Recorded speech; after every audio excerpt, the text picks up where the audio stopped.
Өнөөдөр бол бидний зөв эхний аялал байхгүй. Одоо бид нар дараа дахиад Баянгол дүүргүүдээр явж үзнэ. Сонирхон тэгээд мэдээж хэрэг одоо ингээд энийг ирээд үзчихээсээ яг энд бас нэг юм бэлэн бэрхшээлтэй хүмүүс зорчход хэцүү байна гэд бодож байгаа бол танаа сайтын те комент хэсэгт үлдээвэл бас бид нар очиод үзэх боломжтой шүү дээ. Хамгийн сүүлд би нэг л зүйлийг хэлье. Хөгжлийн бэрхшээлтэй хүмүүс ажиллаж амьдарч байгаа.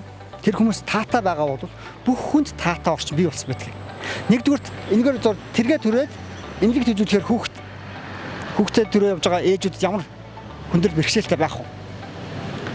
Тэрийн цэртэй хүн хангалттай зөрчиж байгаа газар хүүхэд аюулгүй зөрчих واخгүй. Энийг л нэгдүгээр хүсэж одоо хараасаа гэж хүсэж байна.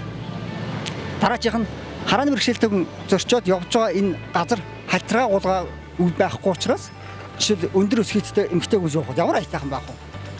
Зүгээр ийм элементарны юм ингээд айгүй сайн бодоод хийчихвэл жоохон сэтгэл байхгүй өөр юм байхгүй л.